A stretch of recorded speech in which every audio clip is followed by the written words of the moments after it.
Welcome back with a smiling face. Links to previous episodes are given in the video description, so don't forget to like, subscribe and share the video. Embers of Rebellion. Episode 11.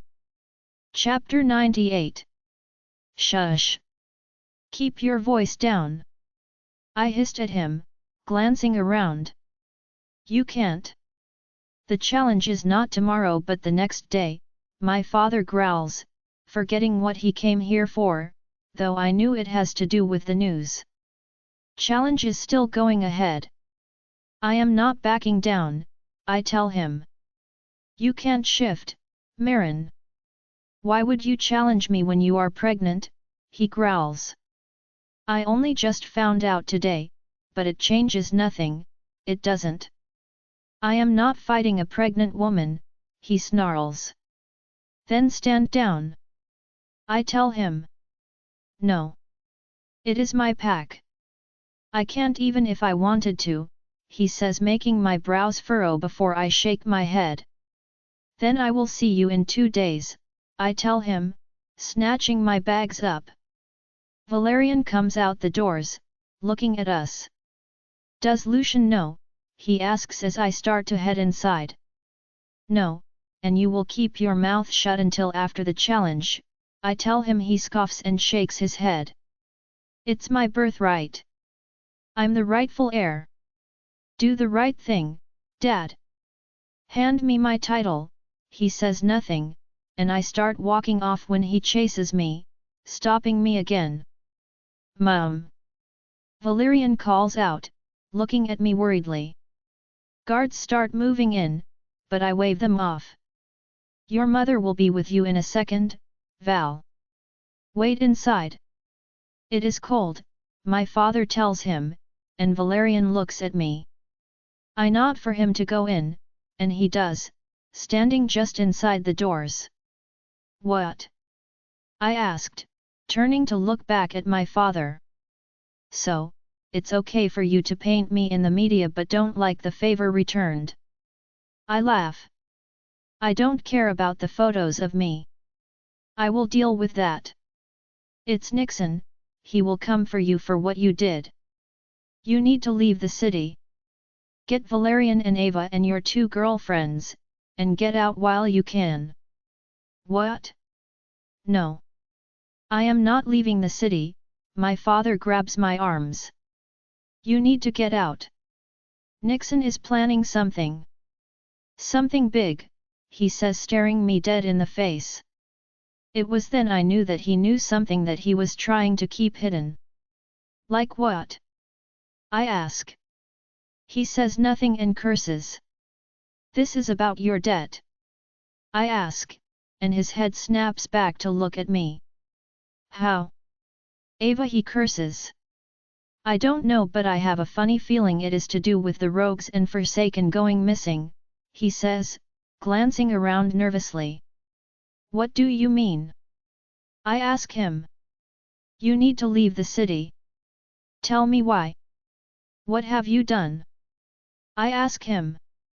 I haven't done anything, but I found documentation on a hard drive Nixon left at the council one morning. He is building an army to take down Lucian's pack and the Night Slasher pack. That's why I tried to marry Ava off to Lucian. Not just to absolve my debt, but to ensure Lucian holds reign over the city. If he married Ava, I would have had sway over Lucian, but you want Lucian to remain in control. I asked, a little skeptical. We may have our differences, but if Nixon takes down Lucian's pack and the Slasher pack, he will hold control. We outnumber his pack. You aren't making sense. I tell him. You don't. Think, Marin. The Forsaken. Nixon is behind it, and he is building an army out of them. I stumble back. And you're helping him. My father shakes his head. No, it's not like that. I got the pack in debt with Slasher Pack's Alpha. Nixon dug me out. And now, I owe him. I will work that out, but... What aren't you telling me? My father hangs his head. He was trying to find a vaccine for his daughter and son. Nixon made the vaccine, but he also stumbled on something else. He found a way to replicate the venom, Dad says, and my eyes widen in horror. And you're helping him kill rogues? I asked, disgusted. No, that's not me. I can't. You want my help? You speak. I snarl, trying to figure out what it is he is wanting. My father sucks in a deep breath. It's my fault because I got the pack in debt. I made a stupid bet when drunk. You bet the pack land? I asked, and he nodded. Yes, or $3 million. I already gambled everything. Nixon loaned me the money and the pack is collateral. He gave me 5 years to pay it back or hand my firstborn over. I was going to find the money, but when you said you were pregnant, I knew you wouldn't get rid of your son and Nixon was pushing for you to marry Carter. So I made you a rogue to cover up the fact I faked your death. If Nixon knew you were pregnant, he would have used valerian against Lucian, he explains, and my head was swimming with all this information. I had so many questions, but my father's nervousness told me he couldn't be seen here as he glanced around. So, why are you helping him now? I asked for more time after I met Carter. I couldn't let him have Ava either, and when I refused, he kidnapped your mother. It is why I don't let her leave the pack house. He injected her last year with the venom. What? I ask, my heart racing. Every month, he gives her the vaccine. It stops it from taking over. But when it does, she is like one of them. The vaccine is the only thing that stops her from turning. It's why I went against the petition. He wouldn't give her the vaccine if I signed it, he says when Valerian calls out. Mom! My father looks over my shoulder. I have to go. But I will see you at the challenge, he says, rushing back to his car. Come on, Mum. Valerian whines and I collect the bags and rush to the front door. Moving across the foyer, my father's words replayed in my mind. But as I neared the penthouse floor, another worry set in. The elevator doors open, and Valerian runs ahead, opens the door, and holds it for me. I drag the groceries to the kitchen and place them on the counter. Finally, you're home, Lucian says, walking out of the hall with a towel around his waist. His hair was wet, and his skin glistened, having just stepped out of the shower. Valerian rushed over and hugged him. Lucian scooped him up and walked over to me. He pecks my cheek and reaches for the handbag I still have over my shoulder. My heart thumps harder in my chest, and I pull away. He gives me a funny look, but Valerian distracts him by talking about Taylor and Casey fighting over her Barbie dolls. Moving quickly, I put the groceries away before rushing back to the bedroom, needing to hide the pregnancy test at least until after the challenge. I know if Lucian finds it, he will make me back out. But now, more was at stake, and I wasn't about to back down after everything. I needed to do this. Lucian wouldn't understand that, especially if he knew I was pregnant, and he couldn't claim my title for me. Glancing around, I rush into the closet. Hearing him come up the hall toward the room, I panic and jam it inside one of my knee-high boots and set it back on the shoe rack. Placing my bag on the small cupboard just inside the walk-in closet, Lucian walks in. He retrieves some shorts from the shelf and slips them on. Why did you rush off in a hurry? I want to shower, I feel gross, I tell him, retrieving my pajamas and walking out to the en-suite. He follows and leans on the doorframe while I get undressed. I saw the news. I wonder how they got that information, he chuckles. No idea. But I heard the Blood Alpha has an excellent hacker. I should ask him, I laugh, turning the shower on. Valerian said your father was downstairs. Lucian asks me, and I nod. Stepping under the water spray, I tell him what my father told me. Your father could be lying, but at the same time, why would he? Can he get evidence of this? It could also be a reason for you to back out of the challenge. He may be trying to scare you, he says, and he had a point. However, with the way Dad was and his nervousness, I knew he wasn't lying. Are you nervous about the challenge? He asks, and I swallow. Nope, I tell him, but I was nervous. Not because I didn't think I could beat him, but worried Macy or Zoe might say to him I am pregnant. I knew I could beat my father in this form, but Lucian wouldn't care about that. He would only care about the risk to our unborn baby. You sure you are okay? You feel off, Lucian says, and I turn to face him while rinsing the shampoo out. Yep, fine, I am just tired, I lie. Chapter 99. Avoiding Lucian's watchful eyes in the past 24 hours has been near impossible.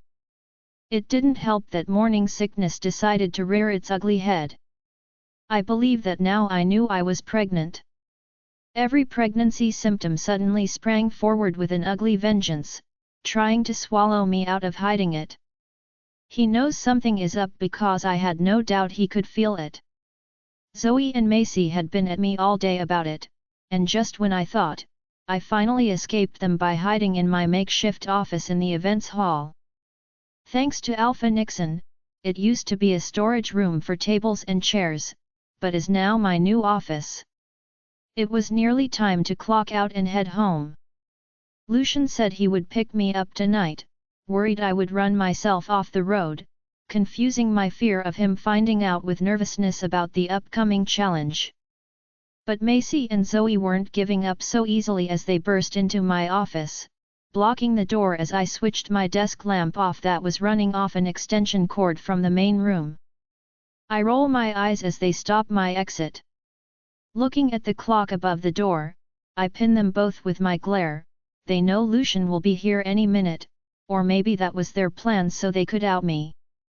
Marin, you aren't leaving us much choice, Macy says, folding her arms across her chest. That's because it isn't your choice, I have to challenge my father. The entire city knows about the challenge. I back down now the rogues will think I am running. I need to do this, I tell them. But the risks, you can't shift. Zoe says, her hands reaching toward my non-existent bump like she pictured it round and full of limbs. I'm durable. I know what I am doing, I won't let him harm me. Besides, he knows, I tell them, chewing my lip nervously. Your father knows, yet you haven't told your mate. Macy growls at me.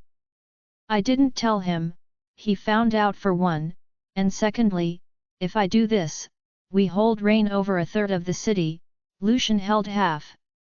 We only need to tip the scales a little more. Lucian holds control, but not enough without my father's pact to change the laws himself. Slasher, Shadow, and Nixon hold the other half, therefore equal votes within the council. This throws that out, yes, but not at risk to your child. Think Marin. If you do this, you are putting yourself at risk. Macy argues. I'm already at risk. This is bigger than me. For all those in the city, my life seems a no-brainer. But don't worry, I am not planning on losing, so it will mean something. Lucian can't challenge for the title, only an heir can. My father holds the land titles. I need these land titles before Nixon gets his hands on them. This needs to be done. It is the only way to set everything right, back to the way Valerie intended, I retort. The city can wait. Macy says, and I shake my head and push past them. I won't blow my chance. Every step we take, we get knocked back for. I am sick of playing this yo-yo game of cat and mouse. I am done being the mouse. The laws pass when I beat him. For the first time, I hold power. The rogues hold power for once. I yell at them. A couple of the workers in the event hall rush out, thinking we are about to come to blows. We never have and never will. But this was getting to me. Marin, please, Zoe murmurs. I'm tired. I'm so tired of battling, don't you get it? How many girls have come through our doors looking for a place to stay and work? How many? I ask them. How many times have we had to scrape them up off the floor when their families abandoned them, their packs shunned them? How many hungry mouths do we have to feed before we suddenly can't anymore? It's not your battle, Marin, Macy says. It is. I screamed. Everything became too much and erupted in anger, everything crashing and smashing relentlessly. Something's gotta give. I am drowning here, and everything is just adding weight. Drowning in grief, responsibility, obligation, and the restraints are so heavy, so heavy. I can't keep fighting. I am done fighting. I just want to rest, and if this is what I have got to do to get it, then so be it. Tears be in my eyes and Zoe's. Macy purses her lips, looks at the ceiling, and clicks her tongue. I take a breath before turning on my heel, walking out toward the doors. Valerie wouldn't want you to risk yourself like this. Risk her grandchild, Macy says, and I stop. That's unfair, Macy, I tell her, spinning around, and she shrugs. It's true, she says. Who do you think I am doing this for? I tell her as tears slip down my cheeks. She gave me everything when I had nothing. She fought for me and all of us when no one else did. This, everything we have done and all those we helped, was for her. She had the vision to make this city free. It was supposed to be free, and they took it from her. I tell them. I am just getting it back and doing what she wanted. Nobody knew sacrifice more than that woman did. So yes, she wouldn't want me to do it, but she would understand why I have to. So no, you don't get to use her against me. I tell them before turning on my heel and walking out before one of us says something we can't take back. Her words stung because I knew she was right, but Valerie too, risked her life fighting for the rogues. She could have walked away, hung up the banners and stopped fighting, given in, and reformed, but she didn't. She lost her son and her family's reputation, her home and the city, and I will be damned if I let that keep repeating. It takes me a few seconds to regain myself and I groan when I feel Lucian getting closer at an alarming speed. I wipe my face just as Macy and Zoe come out behind me, and Lucian runs around the corner of the main building, looking panic-stricken. Trapped was how I suddenly felt, caught between my mate and best friends, the girls I trusted more than anyone, and I was a deer in headlights as Lucian grabbed my arms. What happened? What's wrong? He asks, his clothes in disarray from running. He looks around frantically for any danger before looking at Macy and Zoe behind me. I wait for it, wait for everything to unravel and fall apart again. We were so close, so close. I'm fine. Where is Valerian? I ask him. In the car with Dante. What's going on? Nothing. We disagreed. I'm fine, everything is fine, you don't feel fine? Lucian growls, cupping my face in his hands and looking at the girls. I am waiting for them to say something. Why is everyone crying? Answer me, someone, he snaps, looking at us all, and I look at them. Zoe opens her mouth, and I beg her with my eyes not to, and she closes it. Nothing. We had a dispute over rosters. We wanted her to take some time off. Macy lies, looking at me. Relief floods me, and I hang my head. Well, that's a good thing. I agree with them, Lucian says, rubbing my arms. I thought someone died or hurt you. Geez, you nearly gave me a heart attack, he says, hugging me. I keep my mouth shut, unable to speak, but I am grateful they didn't say anything. Macy walks over to me, chucks her arm over my shoulder, and Zoe follows. We walk out to the car, and Dante is leaning against the hood. He moves to the back door and opens it, and Casey climbs out. Everything all right? He asks Zoe, who nods to him. He doesn't look like he believes her either, but we all say our goodbyes when Macy grabs me as Lucian climbs in the car. Thank you, I whisper to her. Please don't ever ask me to lie like this again. But, I get it. Kick his A5S. I will be cheering from the sidelines and ready to hammer him if he hurts you, she whispers, kissing my cheek, and I chuckle. The drive home was silent, but Lucian kept glancing at me. I could even feel his eyes on me as I stared out the window. He clutches my hand, and I look at him before his voice flits through my head. His eyes go to Valerian in the mirror. If it's about tomorrow, you can back out. I know it must be hard to challenge your father, Lucian says.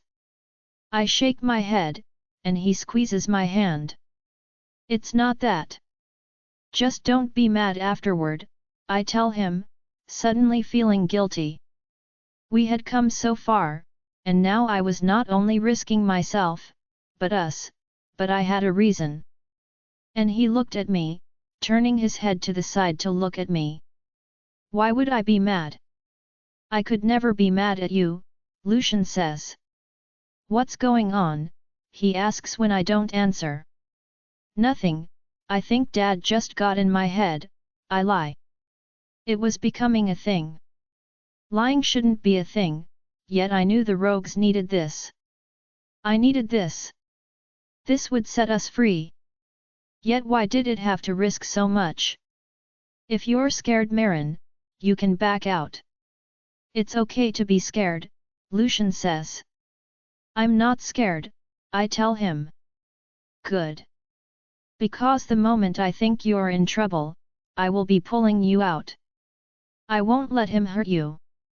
Lucian, it's a challenge, that is the whole point, and you can't make him submit for me, no, but I will. I don't care how many laws it breaks.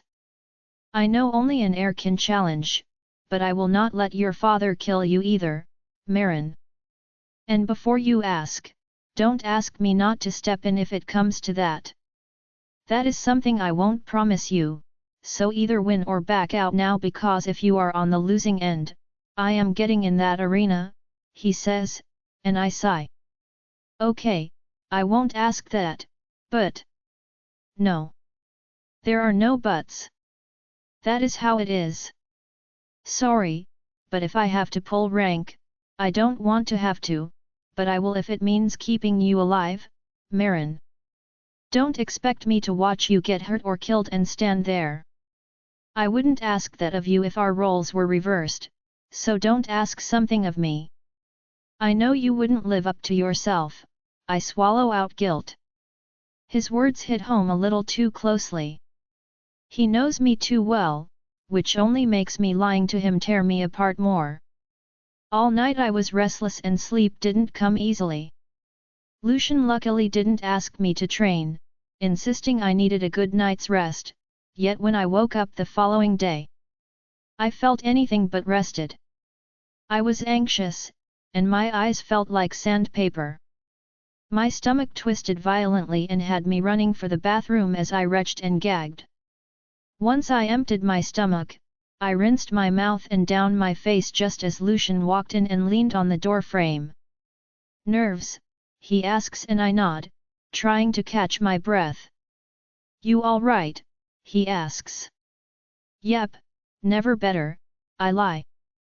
He nods, walking out, and I stare at my reflection, trying to get myself together. A few more hours and this city was about to have another power player, and for once the ball was in my court, I just had to win the challenge first. Marin, breakfast. Lucian calls out to me and I sigh. As long as I could make him submit before we came to the second round, which requires us to shift, I could win this. If not, it may all be for nothing. So that was not an option. Chapter 100. Marin. The arena was basically just an old football stadium that no one used anymore besides for city functions. The building was huge and well looked after, but it was rare for the entire city to participate in the functions. Most packs tended to stick to themselves, and besides the annual alpha meeting you rarely caught everyone in the same place. But this challenge was all through the media, so I wasn't shocked to see this place packed to the brim, everyone crammed in like sardines in a can. Nervousness crept in as we pulled in next to the huge entrance.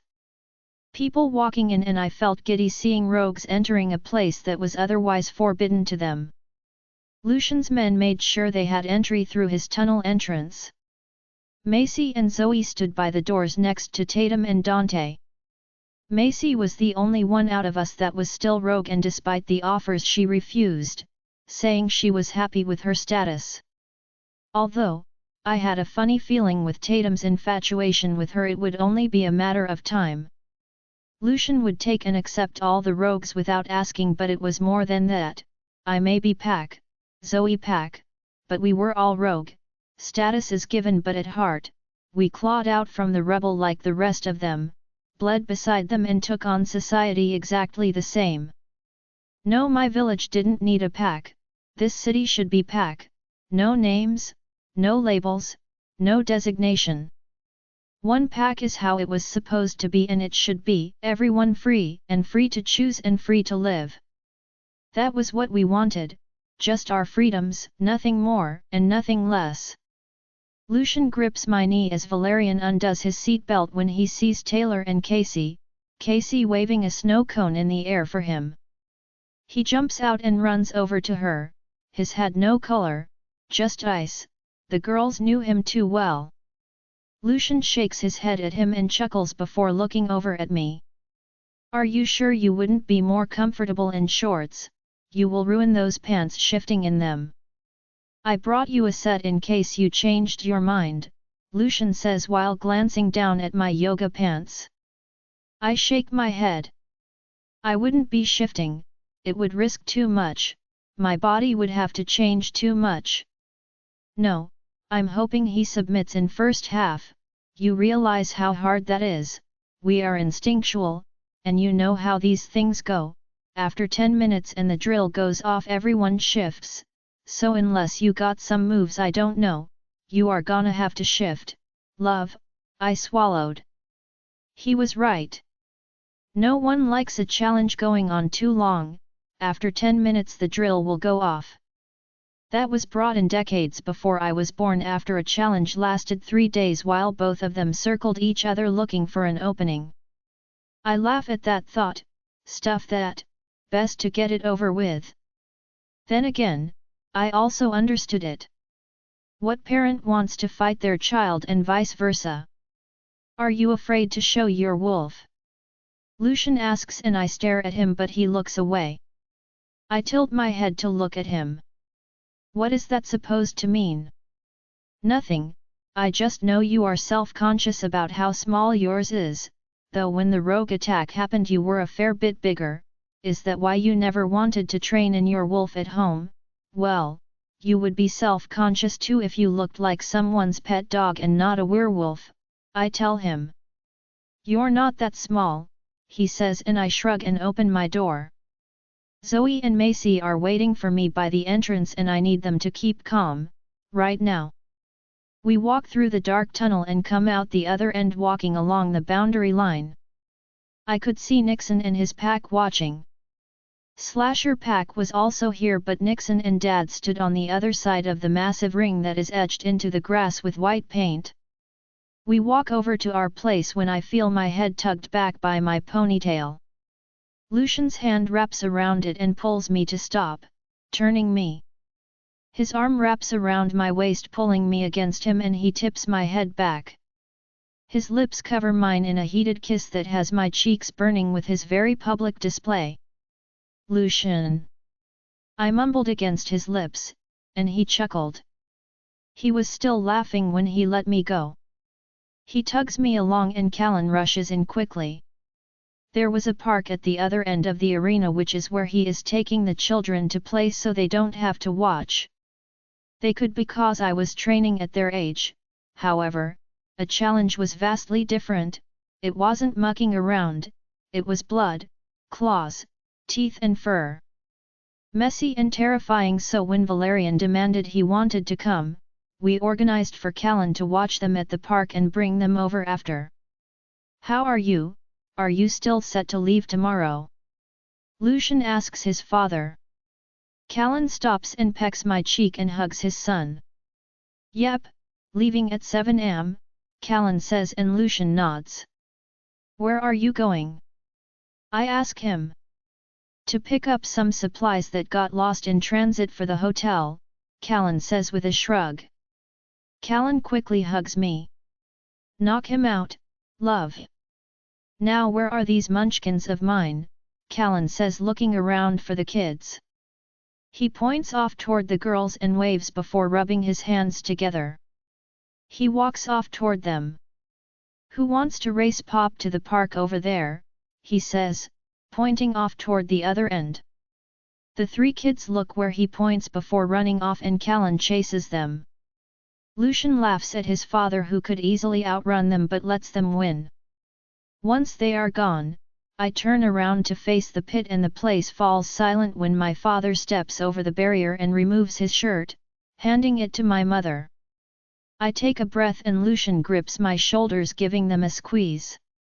Breathe, you got this, he says, yet my eyes were on my father. Images of training with him when I was kid skipped through my head. When I regarded him as my hero, but now I was no longer a little girl, he was no longer larger than life, but despite that his size and physique remained the same. This man was a giant, and powerful. I am down the dread, remembering when he accidentally broke femur in training when he punched me a little too hard, one punch and he snapped it like it was chicken bone. I shake the memory away before tugging my shirt off. I had a sports bra underneath and my shirt would give him something to grab a hold of. My mother stood beside Nixon looking at us nervously, and as I was about to walk onto the field, I felt a hand grip my arm. I stop when I see it is Ava. She stares at me. Dad's left knee is bad, he has had 2 surgeries on it, watch his hooks, but if it comes to his wolf, back out. I will take your place. I am not good at hand-to-hand, but, she glances at our father nervously. It was clear she was petrified of my father. She hated training and it scared the crap out of her. Ava was not violent by nature, she wasn't trained the way I was, she was Daddy's princess while I was his warrior. Ava, you don't have to get in there, and you aren't, I tell her, and she swallows again. Though I knew she would get in there if I asked, and she would take a beating happily for me. A beating isn't needed here, victory is, so I knew this was on me. Ava grabs me and hugs me. I know, she whispers, and I pull away from her and look at her. I know, and you back out or I will. She looks at Lucian standing over at the sidelines. Who? I ask. Macy and Zoe. You can't shift, Ava continues. I don't need to, I can beat him in this form. I was born for this, Ava, trained in his image for this. I haven't forgotten, I will win, I reassure her. You better, if not stand down, your people will understand, they won't see it as a failure, she says. No, but I will. You haven't been with us as long, you haven't seen the half of it, this will change everything. Now I am asking you, as a sister, to keep your mouth shut, She pressed her lips in a line and nodded. Left knee, and try to keep on right side, his vision isn't the best in that eye anymore, beat him before the shift, if you're in trouble I am telling, she says walking off and I sigh before turning to my father. Once inside the circle there was no backing out. My father stood in the center waiting, arms folded to see if I would step in. Back out Evie, you don't want to do this, Dad says to me and I shake the shudder that rippled up my spine as his aura washed over me and stepped inside the circle. He curses and shakes his head but takes a stance. I moved closer and on his right, watching how he shifted a little more and I realized Ava was right. His vision on that side wasn't the best and he growled and I saw his eyes go to her off the side. She waves to him before he turns back to face me again. Nixon calls out to him but my father ignores him. The whistles went off while we sized each other up and when he didn't charge at me or make a move, I knew I would have to be the one to initiate the fight so I did. He blocked my punch easily and ducked under my arm which left him an opening to my ribs but he didn't take it. Nixon yells at him to fight, but Dad goes on the defensive. After a few minutes, it was starting to irritate me. I caught his left knee 3 times but he never swung back. When I went to kick him again, he caught my foot which left me in a bad position and he growled angrily at me. Submit, he snarled at me before punching me. I feeling it bruise and stagger back when he lets me go. My eyes go to the huge digital display 4 minutes before we would be forced to shift. No, I growl and Dad growls back at me before spear tackling me and the air catches in my lungs as I am airborne. I am waiting for his crushing weight to smash me into the ground but at the last second he twists, and I crash on top of him instead of being crushed under him.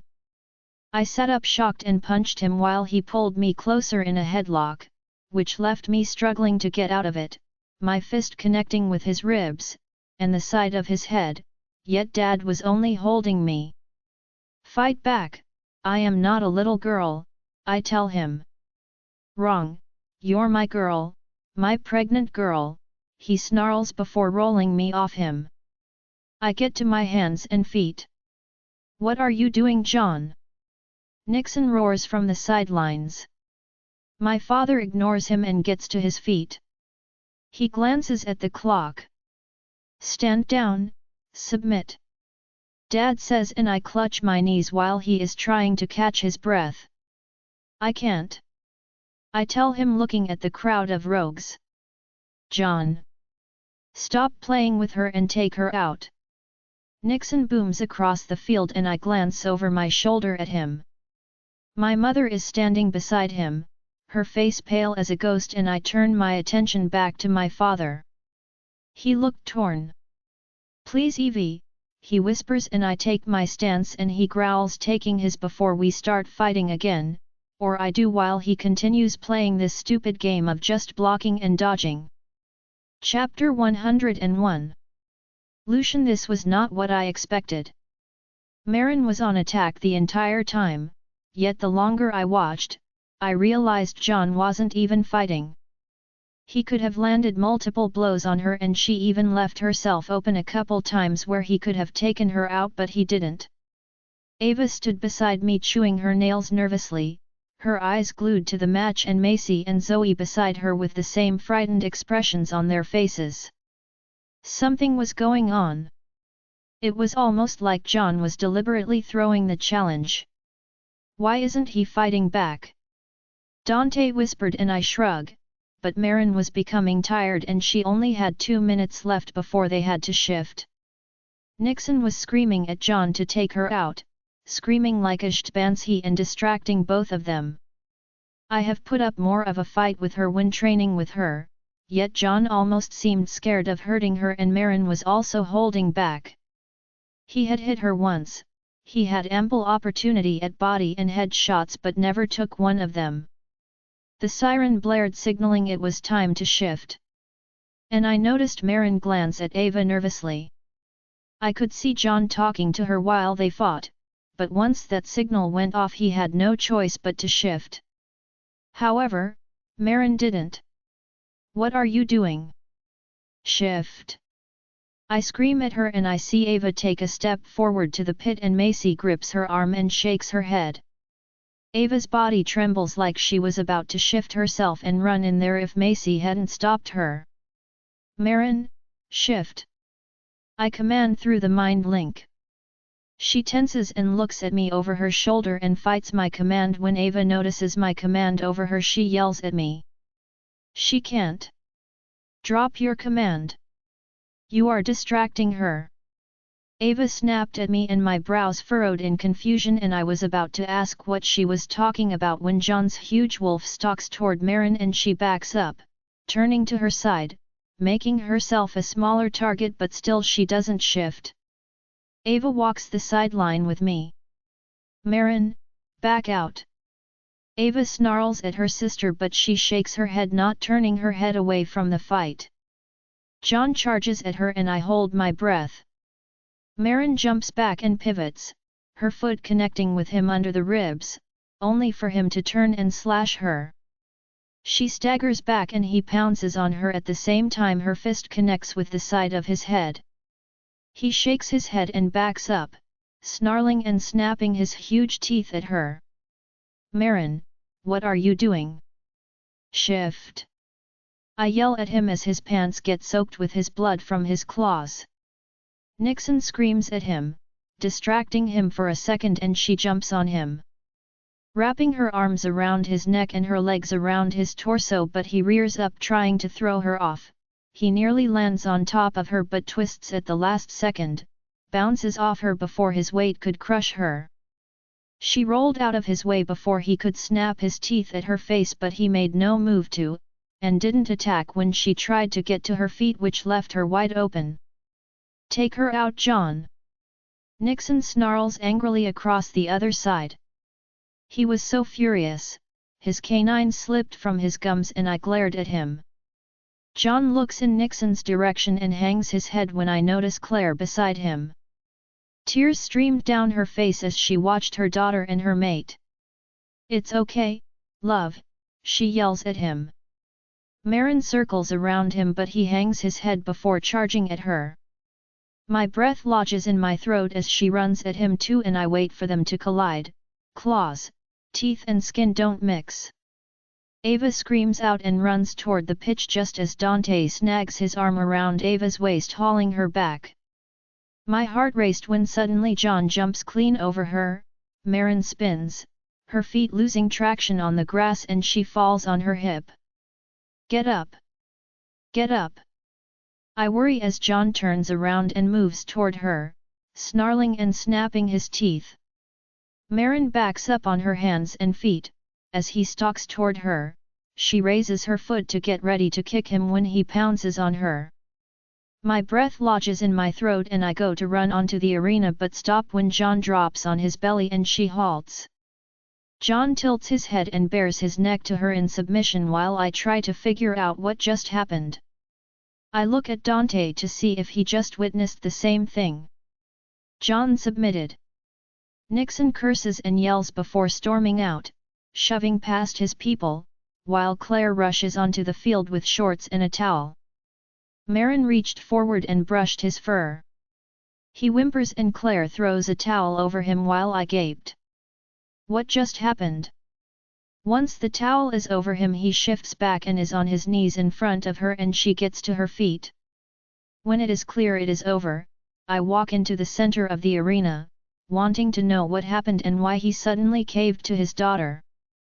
Confusion was evident in the crowd as murmurs broke out in a chorus. This wasn't what anyone was expecting. Especially after all the fighting between packs. Marin's mother was talking in a hushed voice, and as I approached Marin, I caught the end of her mother's words to John and I halted on my steps. You did the right thing, love. We lost one grandchild and daughter, we don't need to make the same mistakes again. You did the right thing, she is carrying our grandchild, Claire whispers and Marin tenses as I stop beside her. Claire was trying to console John, yet I couldn't take my eyes from my mate. My eyes drifted over her before going to hers. Pardon. I ask Claire and she gasps, taking a step away from me. You're pregnant? I asked, looking at Marin, shocked. Marin looks at me and clarity hits. What Ava meant when she told me to drop the command, why she wouldn't shift. I looked at John on his knees and at Ava. They knew. I ask her and tears shone in her eyes as she takes a step toward me, but I take a step back. Lucian, That's what you were arguing with Macy and Zoe about, isn't it? I ask her and she reaches for me but I take another step back from her. I felt betrayed, and I couldn't believe she would go to the challenge and risk our unborn child. Don't. I warn her when she reaches for me again. Lucian, no, Marin. That wasn't just your secret to keep from me, I told her before turning on my heel and walking away from her. Never had I been so angry at her, betrayed by her. I go looking for Valerian, angered she would keep that from me and needing to get away from her before I did something I regret. Dante rushes over to me and grabs my shoulder but I shove him off. Did you know too? I snarl him. He puts his hand up in surrender but shakes his head, and I growl at Zoe and Macy as they pass me. I felt betrayed by all of them. My father walks over to me when he sees me walking in his direction, but I don't stop, instead, heading for my son who was on the swings. Lucian? What happened? Did she win?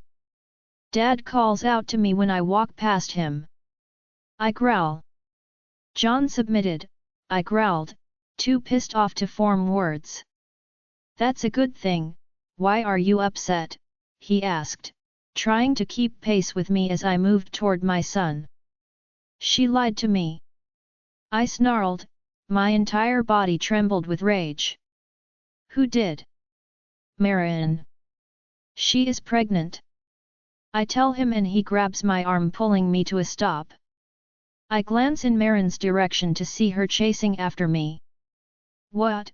He asks, before holding his hand out to Marin, telling her to back off. I was glad he did because I wanted to slap her for what she had done. She stops, looking torn between ignoring him and listening. He shakes his head at her and I growl at her. Lucian, please. Let me. I don't want to hear it. Just get out of my face. I snapped at her. Valerian rushes over, looking between his mother and I. He stops a couple of meters away from me. Can Valerian and I stay at your place tonight? I can't be near her right now, I asked my father. Yes.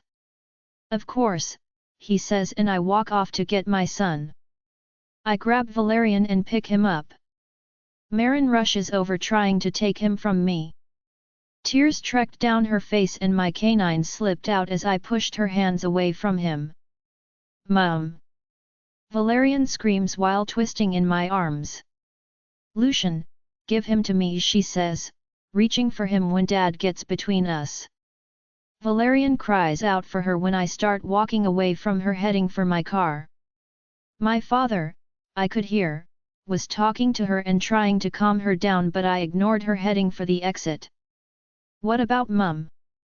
Valerian cries, twisting in my arms. Stop it.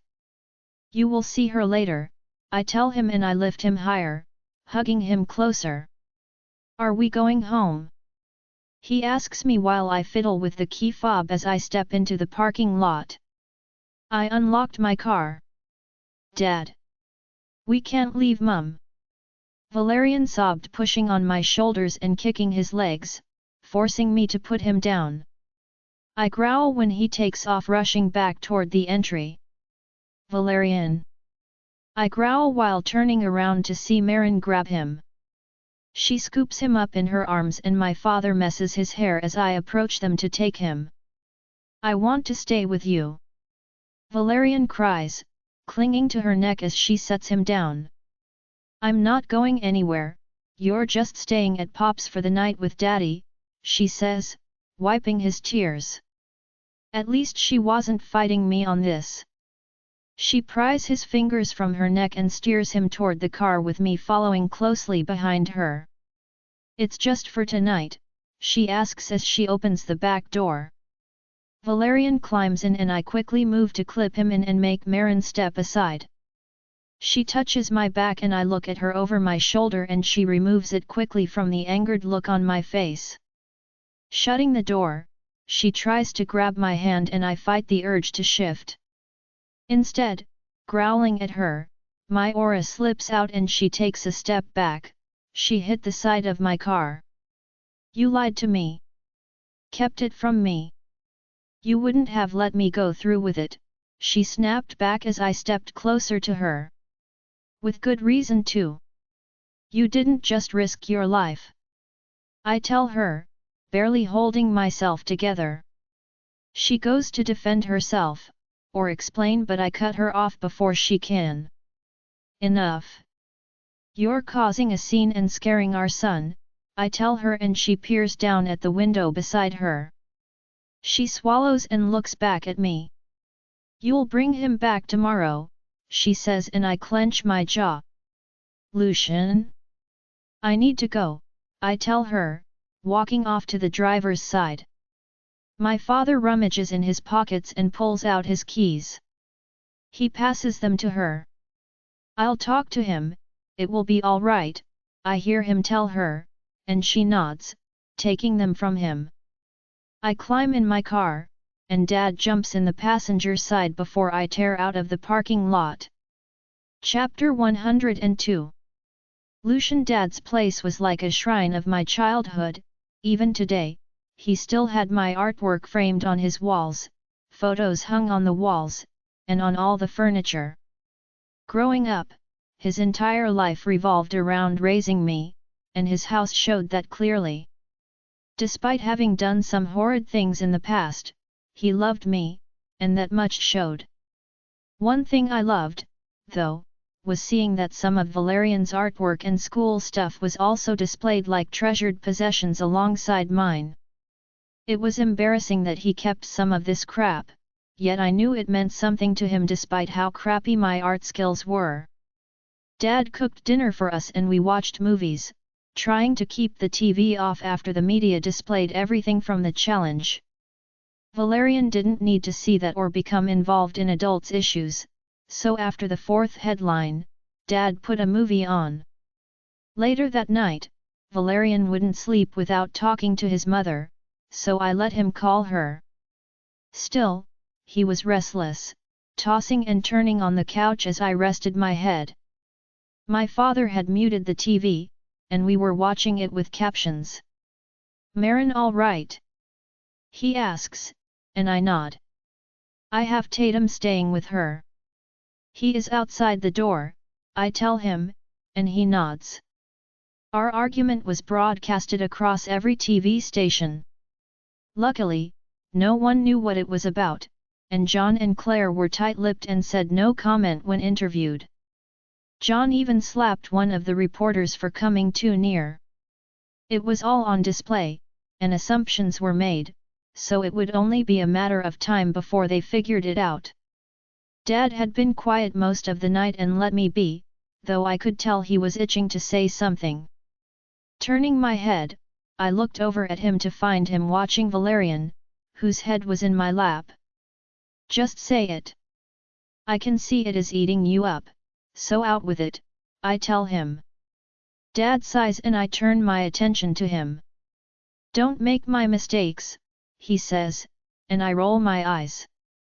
I'm not abandoning her as you did, Mum, I tell him, and he takes a deep breath. He shakes his head. Your mother was a spitfire. When my father met her, he told her she would never be good enough for an alpha. That her status was as low as a dog, he says before laughing and shaking his head. You find that funny? I ask him, shocked he would laugh over that. No, Lucian. I don't. I always regretted not standing up to him, but what she did next is what made me laugh, he chuckles. What did she do? She slapped him and said, "No, your son isn't good enough for me," and the only Fleabag was standing in front of her. He say then laughs. "Bet grandpa didn't take that well," I tell him, remembering the old **CK. He was nasty right up until he died. Dad looked after him in his old age. He only lasted a year after my grandmother died. No, of course not. Yet I kept sneaking off to see her, and she did whatever she could to make sure he found out about it," Dad chuckled. "She was right, though. I wasn't good enough for her. Your mother was tougher than I was. It wasn't about titles with her. She didn't care I was alpha, she didn't care who my father was, and she didn't care that she pissed him off. She and her pack of rogues turned up to every council meeting, causing havoc. Yet no matter what she did, she never admitted to anyone that I was her maid," he tells me. "What do you mean?" I asked. "She knew it would cost my reputation, and she didn't want to ruin it. Once my father stood down and handed the title over, she hoped I would help her, back her, and claim her." "Why didn't you?" "Because I was an idiot. I was scared of my father. Scared he would do something to her or her parents, and he did. I knew if I claimed her, he would kill her like he did her parents," Dad says, looking down at his hands. "Did she know it was him?" I asked him. "I think she suspected it was. I never told her, but I don't think I had to, so when my father found out, she was pregnant. He asked her to get rid of you. He wanted me to marry Stacy Langford, his beta's daughter." Dad swallows and clears his throat. "When you were born, she had you at that hotel. She didn't even tell me. I snuck over to see her and found you. Dad had me on a tight leash, even froze all my trust funds, and I hadn't seen her in months. I assumed she got rid of you, but there you were in your crib. I couldn't bear to leave and hid there for a few days. Dad came looking for me, of course. I always regretted that, wished I never went there because he wanted to kill you and her when he found us. He said no rogue would marry his son and taint his reputation. I convinced him to let me take you and say she died," he said, "and I never saw him cry, but reliving whatever memory he was stuck in, I could tell that destroyed him. When you took Valerian today, Marin had that same look on her face, sheer panic. I get you're upset, but never keep your son from her. Nothing killed me more than prying you from her arms and seeing that look on her face, hearing her beg for you back." He shakes his head and wipes his face on the sleeve of his shirt. "But Dad would have made good on his threat. I knew that, and so did she. So she handed you over. She stopped fighting to protect you. I should have protected you both, and I failed her, and after that, she wouldn't forgive me. She even asked me to kill her and put her out of her misery," he whispers the last part. "I snuck you to her, but when you started asking for her, I knew I had to stop, and even she said it was too risky. If the media found out, she would be destroyed by my father, and so would I. I'm not taking Valerian from Marin, Dad. I would never do that." I tell him. "I know, you're better than me, you're a better man, I know that, and I know you won't give your mate up or your kids, then why tell me this?" "Because you're angry because she didn't tell you, but what would you have done if you knew?" he asked me. "Not let her enter the challenge for one," I tell him, and he nods. "Exactly. She should have told you, but I get why she didn't. She reminds me of your mother." "How so?" "The fire in her, her will to fight for what's right, no matter the sacrifice to herself, she would sacrifice herself for her people, and that is what a good Luna does, that is what your mother did for you and me and all the rogues when she rallied for them." I burned that fire out of your mother because I wouldn't stand beside her and fight for her. Don't make that mistake, don't extinguish the flames that make her brilliant. He says, leaning forward, he smooths Valerian's hair with his hand. She didn't raise him on her own because she wanted to. She did it because she had to. The rogues to Marin is all she had, and yet you expected her to give them up and tell you? Knowing she would be forced to stand down, I know you, son. You wouldn't have let her enter, and Marin knew that too, yes, because she is pregnant. I growled. And so is every other rogue that is relying on her to change those laws. If the Blood Alpha's mate can't change them, what hope do they have of it ever changing? It wasn't about telling you or about her being reckless. It was about saving those who have no voice, all those other babies that will have it hard in winter while their mothers are scraping piss for formula. He retorted. I sighed and scratched the back of my neck. This was so fked up. Marin sees the bigger picture, just like your mother did. She sees society for what it is and doesn't sugarcoat it. She knew the risks, but she did it anyway because 1, she knew you wouldn't let her get hurt, and 2, because even if she lost, she still fought, and it would still cause change. People would remember the Blood Alpha's mate taking on her own father for the rogues, fighting for change, and change only happens when people start questioning their beliefs, so you want me to forgive her just like that? I asked in disbelief. No, son. I want you to stand beside her and fight for her like I wished I fought for your mother. He says while leaning back. You know I will. As I said before, I am not leaving her or taking Valerian from her, I tell him, looking down at my son. Then why are you here and not with her like you're supposed to be? He asks, and my brows furrow. It's okay to be angry, but don't walk away like a coward. She will test you, but don't you think you tested her enough? 5 years is a long time to be on your own raising a kid and building an empire, yet she forgave you, he says with a shrug. I sighed, yet I wasn't sure I could face her, and I was still angry no matter her reasoning. I am not saying you don't have to be angry, Lucian. I'm just saying to be there. Marin has been on her own for so long and is used to doing everything independently. It would be hard for her to rely on anyone other than herself. You don't have to forgive her, but go home. At least let her know you're still there, and despite being angry, you love her and are still fighting alongside her. Chapter 103. Marin. All night I couldn't sleep. Lucian wouldn't answer any of my texts and shoved me out whenever I tried to mind-link him. His silence was driving me insane, and I worried about Valerian.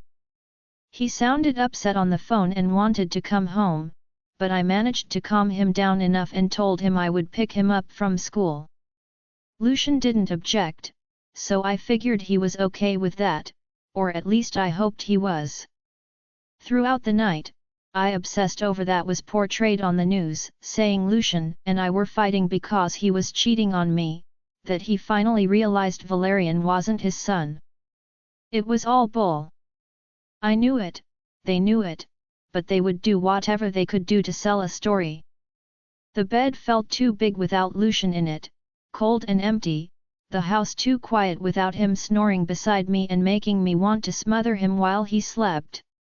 Many times I got up and checked the locks and windows and checked Valerian's bed. A habit I thought I outgrew.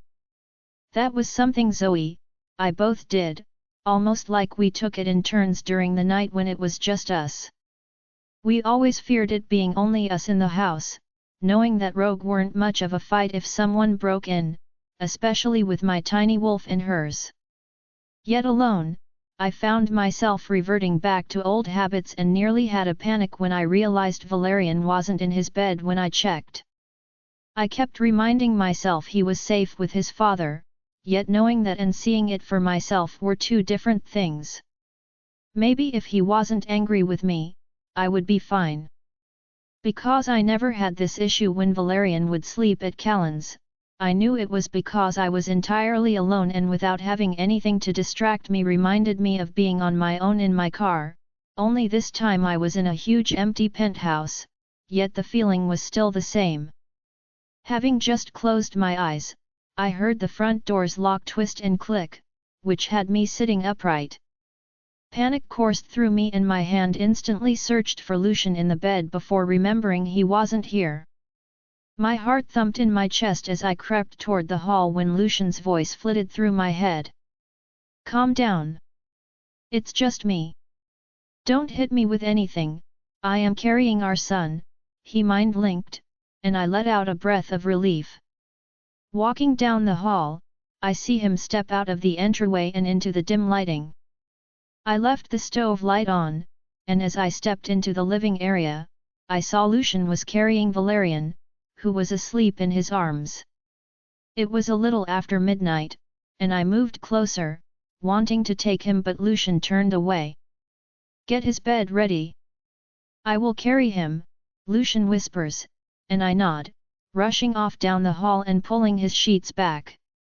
I step aside, flicking on his nightlight and lighting the ceiling up with his solar system projection. Lucian sets him in his bed, tucks him in, and relief floods me that Valerian is home. Although when I moved to kiss his head, Lucian walked out without a word to me. I heard him walk into the bathroom down the hall before the shower started. Checking the front door was locked, I went and climbed back into bed.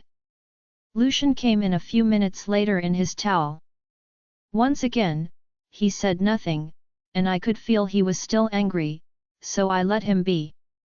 Yet when he got dressed and grabbed his pillow, I knew he wasn't coming to bed. Instead, he walked out of the room, and my stomach twisted, knowing he was still so angry with me that he wouldn't even sleep in the bed beside me.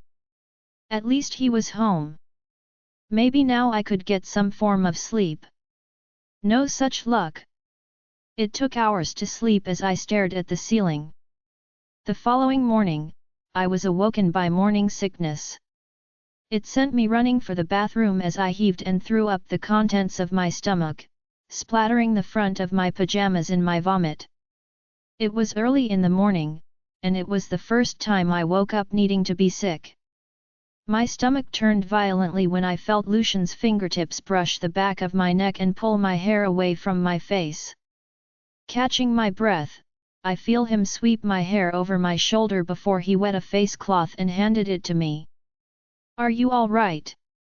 I nodded my head, feeling breathless. My throat was burning, wiping my mouth, and he walked out. Climbing in the shower, Lucian walks back in.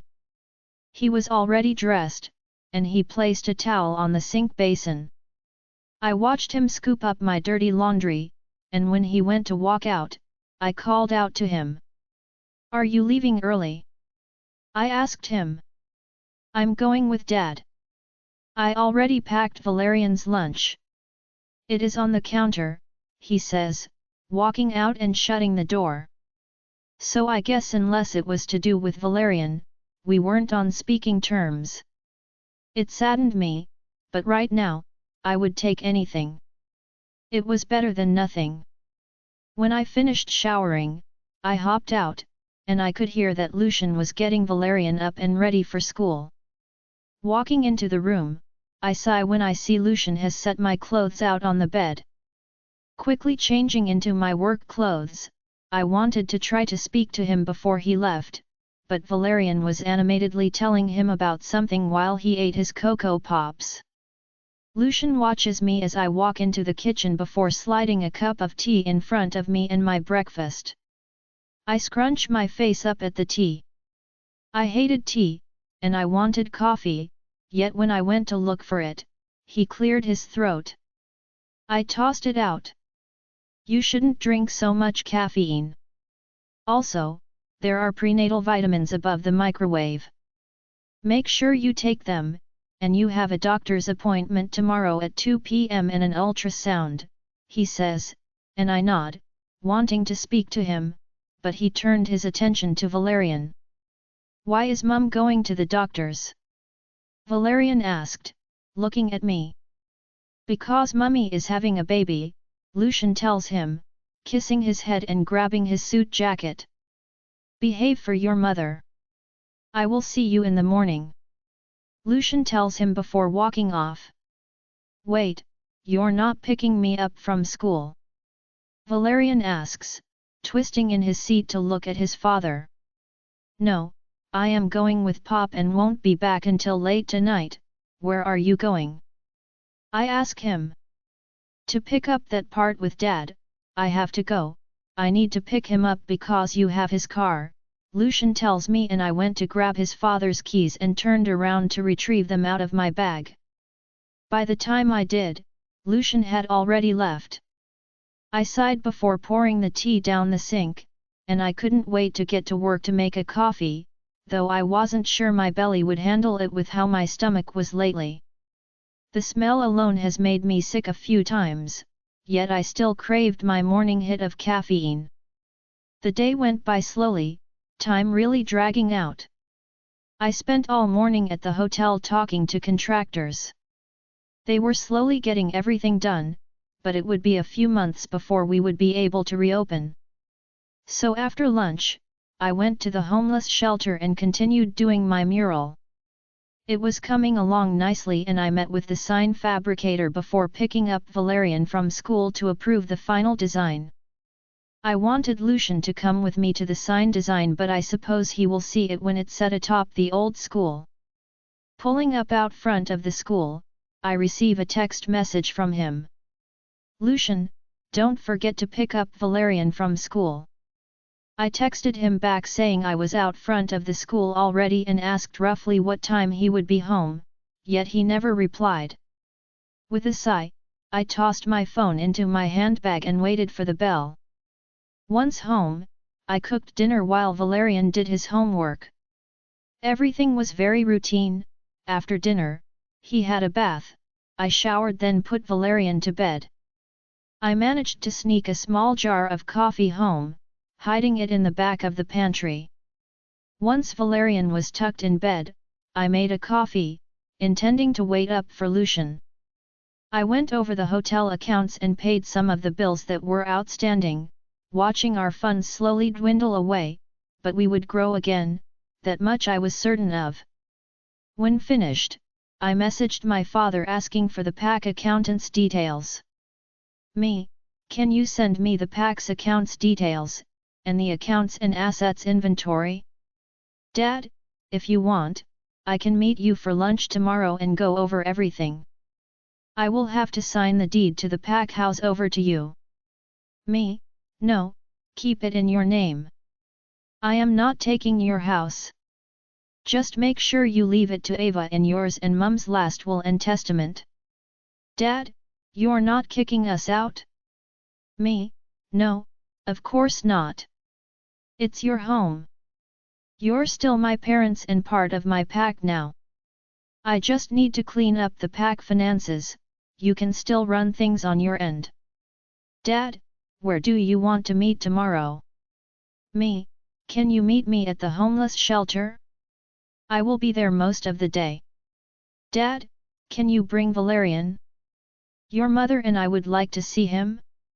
His message shocked me, and I chewed my lip, debating what to reply.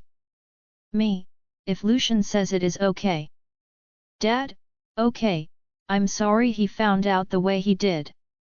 Hope you are both doing well, we haven't spoken to the media or told them. See you tomorrow."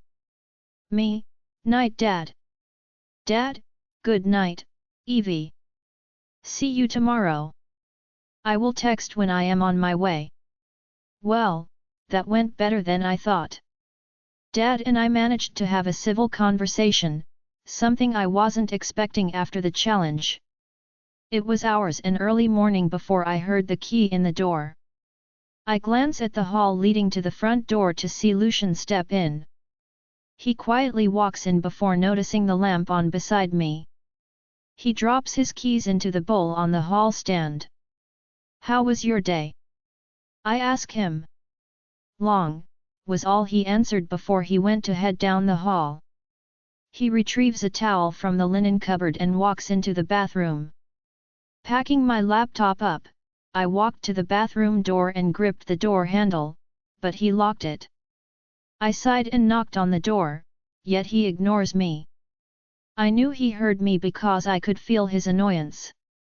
I am having lunch with my father tomorrow and I wanted to take Valerian. Mum and Dad want to see him. I call out to him through the door. Yet Lucian chooses to ignore me and I hear the water shut off. Sighing, I move back to the couch and wait for him to come out. He does, walking off toward the bedroom before returning with his pillow and blanket. "Did you hear me?" I asked him. Though I knew he did because I felt his annoyance earlier. "Do what you want, you do anyway," is all he says. Lucian chucks his pillow on the couch and his blanket. "Are you seriously going to just keep ignoring me?" I ask him. "I have nothing to say, Marin. It's late, I want to go to bed," he says, and I press my lips in a line before getting up. "Don't forget you have the ultrasound tomorrow at 2 p.m, he says as I start walking off.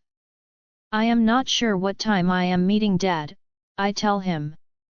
"Well, you won't be meeting him at 2 p.m, will you?" he says before shutting the lamp off and sending the living room into total darkness. "Are you coming to it?" I ask him, wondering if I was doing this alone. My last experience wasn't the best and I couldn't even afford to go to ultrasound appointments. I had to choose between eating for the next week or not eating and going to the appointment. The only one I had besides my initial one was at 20 weeks and I found out Valerian was a boy. The only reason I got to go to that one was that I slipped over at the Chinese restaurant and my boss was worried I would try Sue, so he took me to the hospital and they did one because I started bleeding. They put me on bed rest like that was actually a possibility. Instead, I was back to scrubbing dishes only hours later.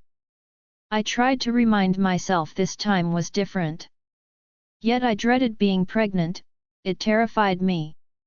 However, things had changed, but one bad experience was enough to ruin this pregnancy for me already. I shudder when I think of giving birth, how the midwives sneered and taunted me while I cried in agony. The hunger from trying to feed and not getting enough food dried my supply up quickly. If it wasn't for Macy I would have starved those few days. Who would have thought the offer of a muesli bar would start a lifelong friendship? Yet the worst was seeing everyone's families come to meet their new family member while not one person from my previous life remembered I existed. "Yes, Marin, so don't be late," Lucian says, pulling me from my thoughts. He moves around on the couch and makes himself comfortable. "You can sleep in the bed," I offer, suddenly not wanting to be alone. He says nothing and I wanted to climb on the couch with him, just so I could shake the dread away. I take a step toward him to see if he would let me when speaks. "Go to bed, Marin," he says, and tears on my eyes as I turn around and head for bed. I don't know what is worse, being alone or having a mate and feeling alone. Another night of restless sleep and checking the stocks. Fine, not like I haven't been on my own. I was no stranger to loneliness. Loneliness was something ingrained and woven through me, yet why did it hurt more now? Chapter 104. Lucian rolling over on the couch, I am awoken by a noise up the hall. I rub my eyes and can feel that Marin is awake through the bond.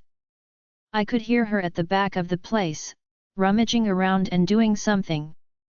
I try to go back to sleep, but when I hear tiptoed footsteps in the hall, I crack an eye open to see her go to the front door, whispering under her breath to herself. I sit up, wondering where she is going so late at night. I hear the door unlock, then relock before hearing her footsteps again. "What are you doing?" I grumble and she jumps startled.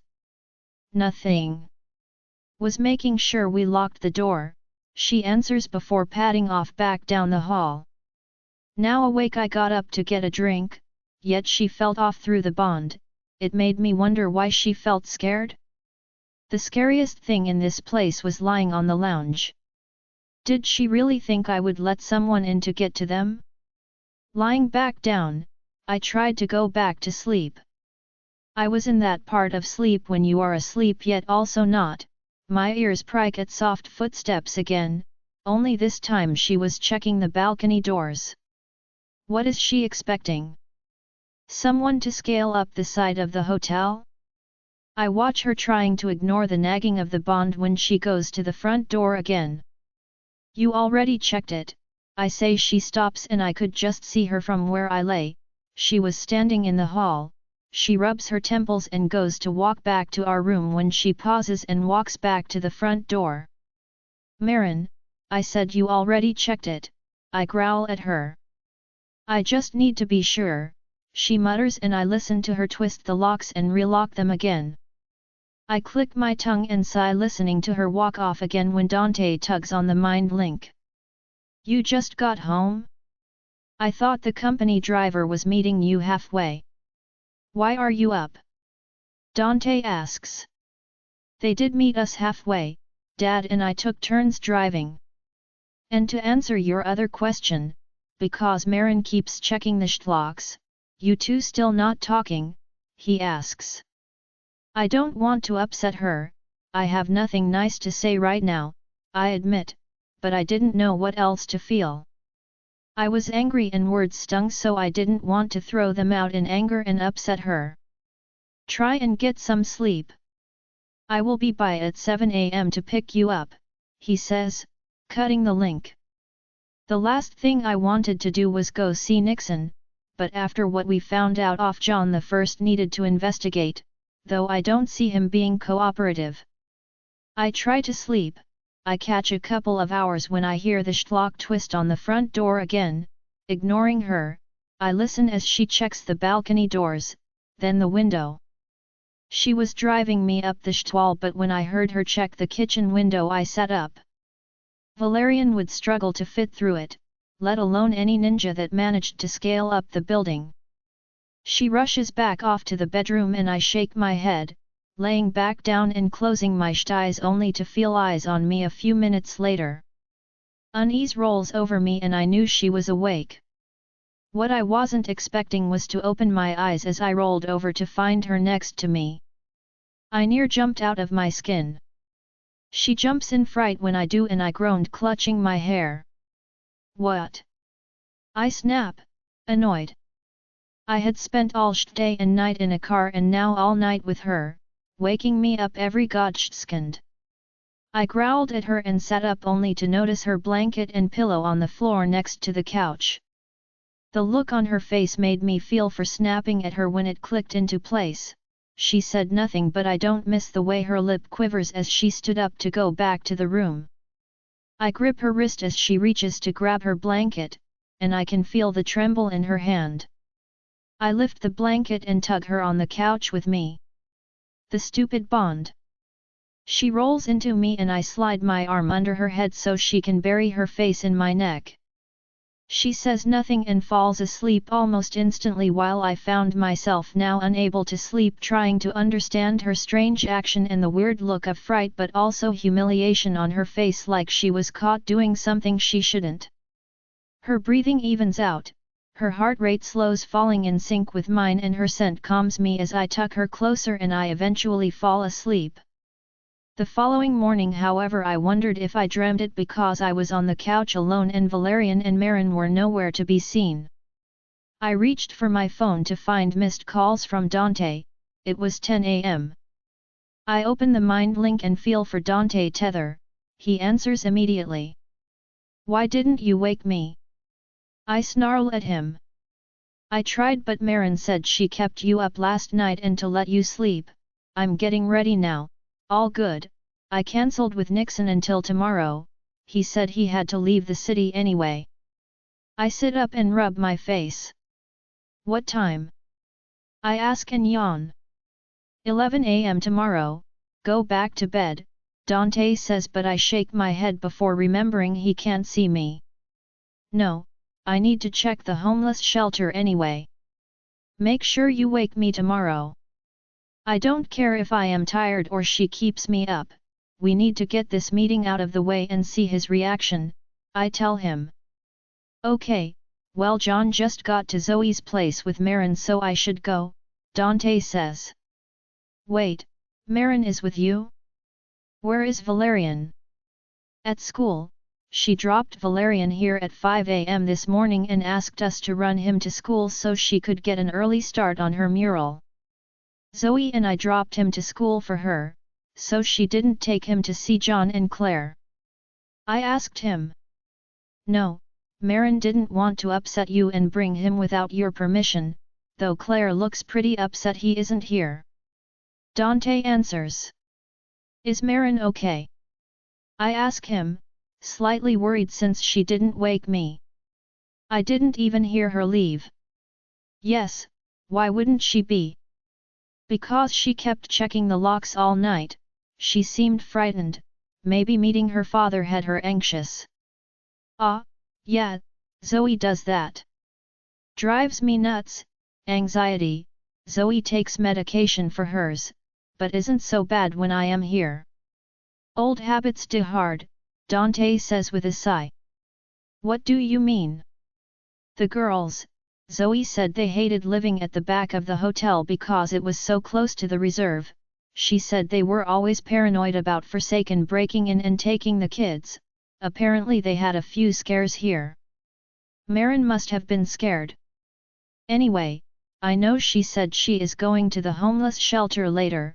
Her sign is finished, so is she going to watch them set it up at 1 PM? Maybe you will catch her there, okay? Thanks. Mind link me if John tries anything, I tell him before I cut the link. Walking to the bathroom, I shower to try to wake up. Pondering what Dante said about the girls, did that mean Marin didn't feel safe here with me? I didn't understand it, she was fine before and it's the first time I had seen her do it. Getting out I got dressed and I couldn't believe I wasted an entire morning. Since I knew Marin was going to be at the homeless shelter, I made sure to meet her there so I could take her to her appointment. I went to my father's place for lunch, then I drove over to the homeless shelter to see a crane lifting a huge sign on top of the building, but my eyes were drawn to the mural that was out the front. Climbing out of the car, I could see she had finished it, but my footsteps halted as I stopped at the front gates and stared up at my mother.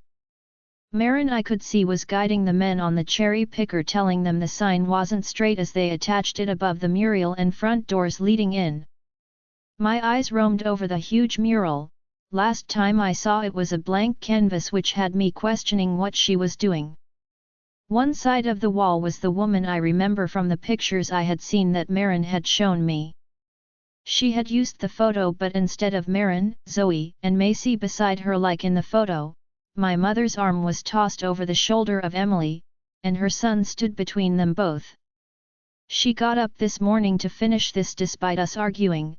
Emotion clogged my throat as I stared up at the women that influenced my mate most, and made her into who she is today. Dad's words came back to me about how the rogues were all she had, and seeing my mother up on the wall I now knew what he meant. This was my mother, but she was also Marin's, and now I understood why Marin went ahead with her challenge. It wasn't just for the rogues, it was for Mum. She wanted to fix the one thing she couldn't. Walking over to Marin, she stared up at the sign the men were placing in the brackets. She was covered in paint and sweaty from the hot day. I wrap my arms around her waist and she jumps. "Thank you," I whisper, kissing her cheek. She sighs and up points to the sign. I look up and watch as the men peel the white film covering the sign and revealing the writing beneath. "Valerie's place, where your village begins. Now no one will forget her name," Marin whispers. I swallow at her words and tears burn my eyes. She did this in honor of Mum and for me. It was perfect. Chapter 105. Marin, I worked on this mural all morning, and I finally had the sign arriving today. So when Dad and Mum left after lunch, I headed back over to the shelter when I got the text message saying the sign was ready to be placed. The meeting with my parents went well, but the pack's finances were destroyed. Dad was using loans to pay off loans which only gave him more debt, and I had to think of a way to absolve all the debt. I was in over my head, and with Lucian not speaking to me, I didn't know anyone that could help without selling off the pack assets. What savings I did have weren't enough to cover the debt and the hotel, and I wasn't about to ask Lucian for the money. Then there was the contract between my father and Nixon, who held the pack as collateral to the debt my father owed, and I didn't have millions packed away. Dad had kept up his repayments, but all those repayments were loans from the bank too. All the pack businesses were in the red, but luckily I noticed that a few of the loans taken out were through two of the banks owned by Lucian's pack, so maybe I could have the interest rate lowered or relinquish those businesses back to the bank to remove those debts without filing bankruptcy. I paid most of them straight off today, but the larger sums I had no way to cover. Then there was the debt to Nixon. I had called Callan and asked him about it since he handled most of Lucian's accounting, and he said there was no way around the contract that was drawn up, that now that debt was mine because it was put on the pack's finances, not on my father's personal finances. Which left me with two options: sell what remaining assets my father's pack has or try to get a loan, which I didn't want to get into more debt. Dad had 6 months left to pay off Nixon or the pack, and all its assets and land belonged to him. Dad still owed him 1.6 million, and I knew my hotel's land alone was worth more than that, but I wasn't willing to give it up. That place wasn't just mine, so now I was debating to see if, once fixed, if Lucian's pack would buy it, so I wasn't losing it, and neither were the rogues, but with how angry he was, I wasn't sure if he would help even if it was his mother's. Pulling up at the homeless shelter, I checked on Macy and Zoe, who left a little before me to pick up the kids and meet me here. They were inside the rec room, putting up the last finishing touches. It looked great inside, and I quickly kissed Valerian before rushing back out. I checked to make sure the paint was dry first, and it was. Seeing Valerie up on the wall made tears spring to my eyes. Out of every mural I had done, this was my favorite, maybe because of its meaning. I just hoped Lucian liked it and the one I did inside the rec room. I watched as they put it up and instructed them to move the bracket a little higher on the left as it was a little crooked, and I knew it would set off Lucian's OCD that he believes he didn't have. They set it in the brackets when I feel arms circle around my waist, and I am tugged backward against his hard chest. His scent enveloped me. I was so preoccupied I hadn't even realized he was here. "Thank you," Lucian whispered, kissing my cheek. I looked up and pointed to the sign. Lucian tilts his head up to see, and I watch as the men peel the white film covering the sign. "Valerie's place where your village begins. Now, no one will forget her name," I whispered. "Is that Mum's handwriting?" he asks, choking on emotion a little. "Yep, I used the letters and blew it up so I could transfer her handwriting," I tell him. Turning my face to his, he rests his chin on my shoulder. "I'm sorry I didn't tell you," I told him. "I'm sorry, you felt you needed to hide it from me," he says, kissing the side of my mouth. "Do you like it?" I ask him. "Love it, then come on, I want to show you something else," I tell him excitedly. "There is more?" he asks, and I nod, grabbing his hand around my waist and walking to the front doors. I grab 2 hard hats and drop one on his head. Valerian's, Casey's, and Taylor's voices reach our ears, and Lucian squeezes my hand. "Valerian is here?" "Yep, the girls picked the kids up on the way over after Dad left. We promised they could help with this part. Valerian asked me last night. They helped me pick out the frames last week," I tell him, tugging him down the hall. We stopped in the mess hall that had been done up as a huge living area for those that came here. It was the first place that Lucian had done up. It had a kids' play area, 3 huge dining tables, and on the other side was done up with a huge TV and couches. But the walls looked B*y, so I wanted to do something in here too, so it felt more homely for those staying here. Lucian stops at the double door leading in and gasps. Valerian spins on his heel, noticing his father, and squeals rushing over excitedly.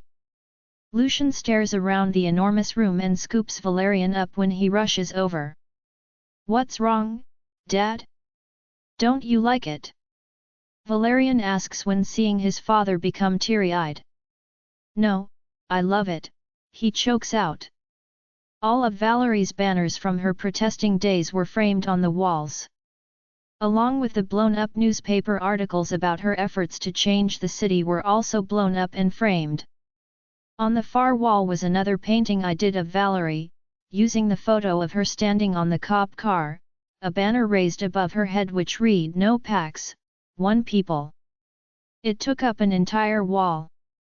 This is who Valerie is, and despite Lucian not knowing her, he would know how many lives his mother changed. Lucian sets Valerian down, and Valerian tugs him over to the wall that was full of handprints, rogue handprints. Everyone that knew Valerie had put their handprints on the wall and wrote something about her on each one. Hundreds sat on the wall, showing how many lives she had touched over the years. Macy and Zoe come over to me. Macy rests her head on my shoulder, and Zoe leans against me. "She would love this," Zoe says, and I nod as I watch Valerian point out his handprint, his "Read my Nana no." She would ask why we are dredging up the past and tell us to get back to work. Macy chuckles, and so do I. She was right, Valerie was a tough cookie to crack, yet when she did, she crumbled. Lucian stood by the wall reading each one, and I moved away from the girls to go over to him. I touched his back, and he looked down at me, tears trekking down his face. "It's dusty in here," he grumbles, wiping his face. "Pretty sure I saw someone cutting onions back there," Macy says, coming up on his other side and gripping his shoulder. He laughs and tugs me closer, hugging me and kissing the top of my head. Reaching over, he grabbed Macy and Zoe to embrace us all. "Thank you," he says to all of us. "You should be proud, Lucian. She was an amazing woman.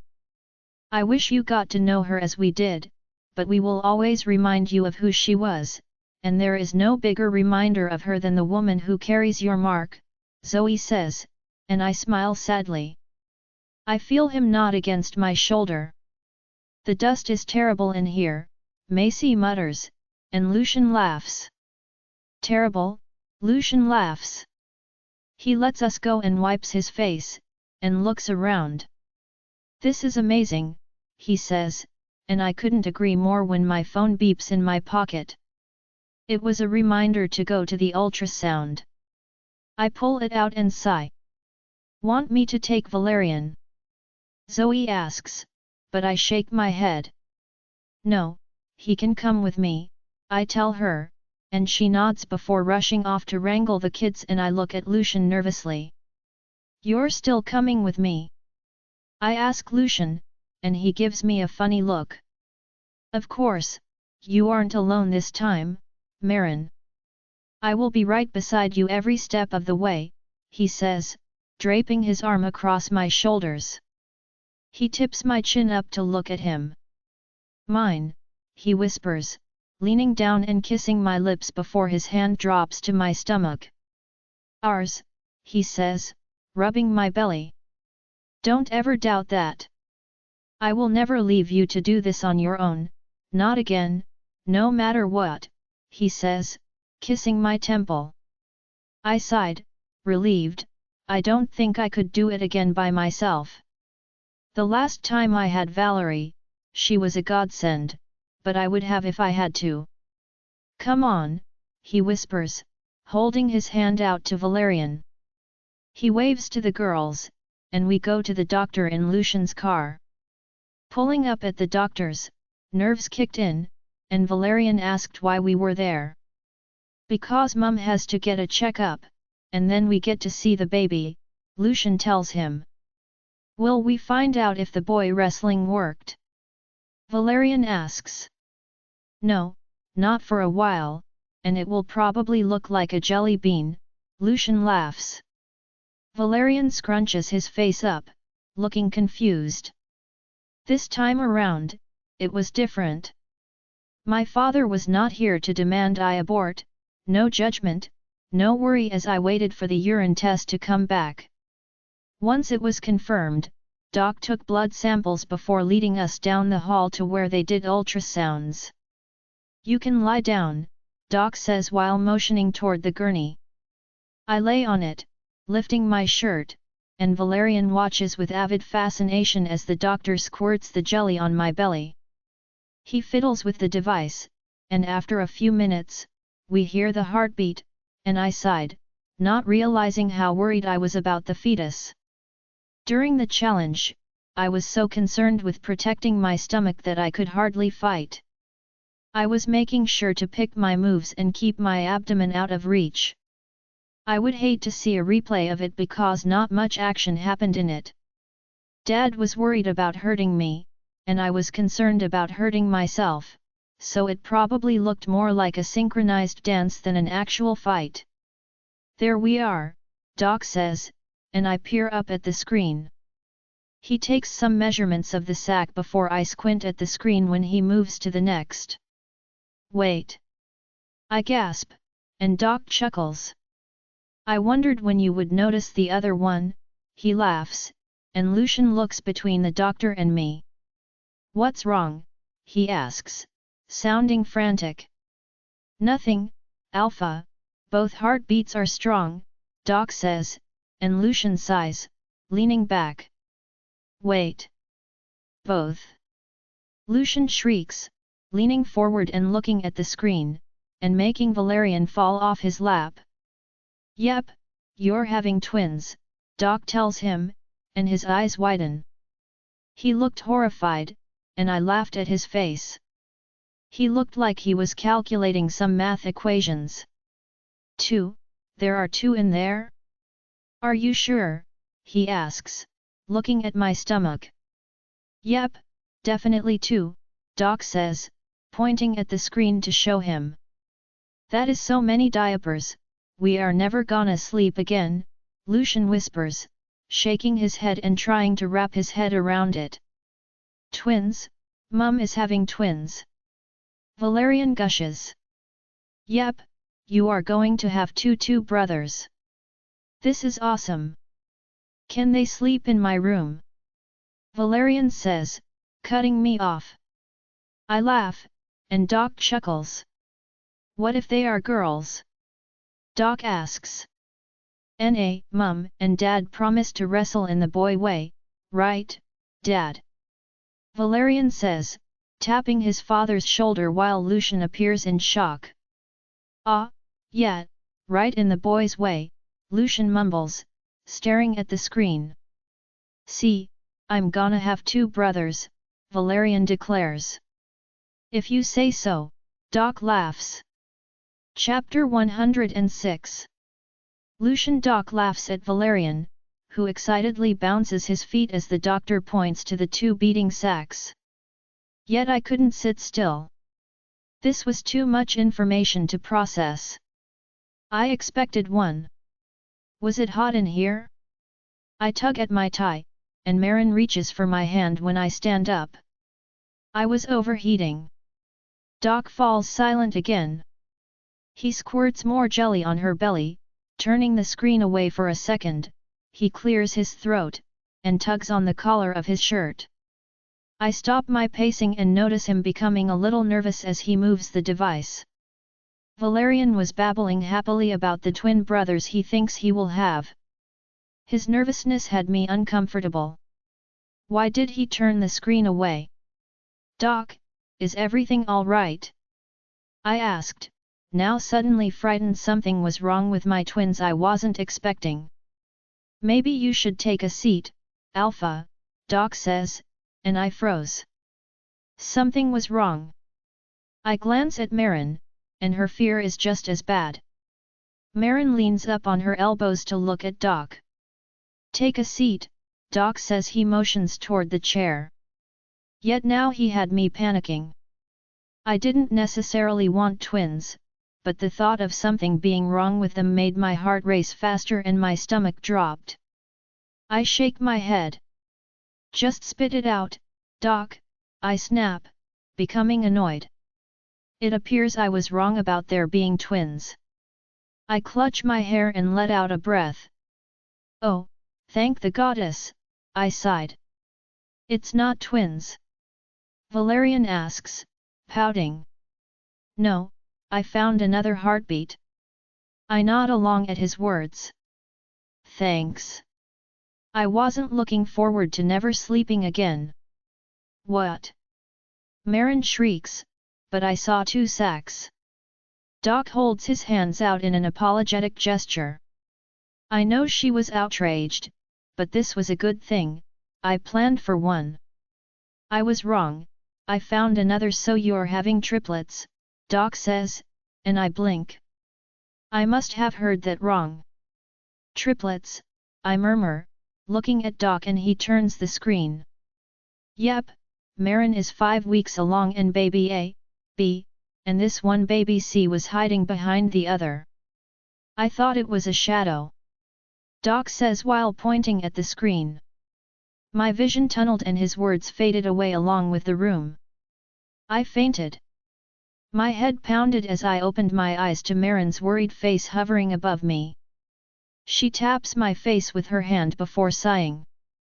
Thanks, and why are you fainting? You don't have to carry them. She laughs. Please tell me that was a dream. Are we having a litter? I mumble incoherently. No, there are definitely 3. We finished the scan while you were napping, Marin says, holding up the scan. I snatch it off her and peer up at it. I will give you both a moment, Doc says, leaving the room. We are having triplets. I repeat, trying to wrap my head around that information. I had some super S**M. I should be selling that. This was a nightmare, and she was getting her tubes tied afterward. Lucian. Marin says, staring at me worriedly. Man, how embarrassing. You didn't tell anyone I fainted, did you? Marin presses her lips in a line and shakes her head. Nope, she says, but I could feel her lie. Who did you tell? Dante, you were out for about 10 minutes. I thought I was going to have to carry you back to the car, she says, and I huff. Great, he would never let me live it down. Did you tell him why? No, Doc said it was too early. Best not to announce it until I hit 12 weeks. That makes sense, but I knew Valerian would blab to the girls. His excitement was kind of annoying, yet also contagious. I look at the small scan in my hand before getting to my feet. Give me your keys. I am driving, Marin says, holding her hands out for them. I reluctantly give them to her before following her out to the car. Triplets. What the heck was I going to do with triplets? I pictured one baby, and I ended up with a schlitter. Well, almost. My head was spinning the entire way home. Valerian was chatting away happily about his baby brothers. Please, Moon Goddess, be boys. He would be on the warpath otherwise. Valerian was already picking out names and they haven't even got a brain yet. Literally, a heartbeat, and that is it. She was only 5 weeks pregnant, so we still had 35 weeks left. Are you all right? Marin asks me. I swallowed. Mentally, I prepared myself for 1, but now there would be 3. 3. Yep, fine, I tell her, a little embarrassed that I fainted on her. Thankfully, the drive home was uneventful, but I had so much to do tomorrow. Dante and I were going to visit Nixon tomorrow. Marin told me her plans over dinner. She was meeting with her father's accountant and checking over some business accounts. Both us were going to busy. I had just put Valerian to bed when I heard Marin curse from the living room. Walking out, she turned the news up. "What is it?" I ask, but she holds a finger to her lips when I see Nixon was in some sort of conference meeting with one of the news channels. I move toward the couch and sit beside her. She turns it up a little more. So this is why Nixon didn't want to meet today. He was doing damage control. I growl as I watch him give some sob story, which I knew was a lie. My father told me the real story. He handed himself in, knowing we were onto him. He tells the news reporter he was trying to find a cure for his sick daughter, leaving out the part he abandoned her to her mother. Instead, claiming she had been sick all her life, and he was trying to find a cure, that he had top leading scientists working on a vaccine. He knew we were going to uncover everything, and we blew our chance. He painted himself a saint, so when this came out, he already had an explanation. He made it look like Leah, his mate, dumped her kids on him, including a sick baby, before running off with another man. What is he doing? He is admitting everything. Marin exclaims. Damage control. He knew he was about to be busted. Nixon covered his tracks and got those in the city on the side. We listen a little more and it was clear to me this was his way of covering up. He then says he tried to offer me the vaccine for Emily and Ben, but I refused. He was trying to save his reputation while destroying mine. Marin's phone starts ringing, and so does mine. Pulling it out of my pocket, I see it is Dante calling. I quickly answer it. Are you seeing the news? Nixon is being broadcasted across every station, Dante tells me. Yep, I am watching it now, I tell him and I hear Marin on her phone talking to someone. It only takes me a moment before I realize it is her father. Dad, slow down, let me think. You need to calm down. I will think of something, I hear Marin tell him when the mind link also opens up, and my father's voice rushes through my head before utter chaos ensues when every pack member suddenly starts trying to alert us through the pack link. Marin screams, clutching her head, and my head spins as voices flit through the open link. Dropping my phone, I race to her before booming through the link. Don't use the mind link. We are aware. I order my pack before shoving them. They would give one of us an AM. I help Marin to sit on the couch before flicking the SHTTV off. John, I could hear, was calling out to her, and I looked around for her phone and found it on the floor. Picking it up, he screeches in my ear. Marin, what's going on? Do you need me to come over? John says, sounding rather panicked. She is fine. The pack link overwhelmed her, I tell him, moving into the kitchen. What is it you want? We already know of Nixon's BT interview. I rang for the same reason and also to warn her that Nixon has told me if I don't verify this to the media, he was stopping Claire's treatment. I curse under my breath. I fill a glass with water, take it back to Marin, and pass it to her, watching as she sips it. What happens if she doesn't get the vaccine? I ask. She will eventually turn forsaken, John says. I have another dose, but it will hold it off another month. She needs that vaccine every month. I am sorry, but I have no choice, Lucian. I growl. He gets up there and states Nixon's claims are valid, and it was going to cause a rift between all the packs and the rogues. Wait. You have one vaccine left? I asked. Yes, so. John says. Give me the vaccine. I will see if any of our doctors can replicate it, and if we can't, then go public as he wants. I haven't got the money to fund a science team. Marin has seen my PAX accounts, John tells me. I will pay for it, but if you have to go public, you out Nixon, you tell them everything, even if you are involved in any of it, you go public.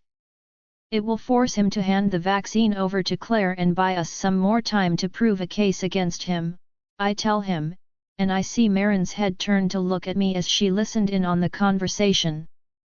Or better yet, we beat him at his own game, tell them about Claire, paint him as the hero and tell the city he promised to give her the vaccine free of charge.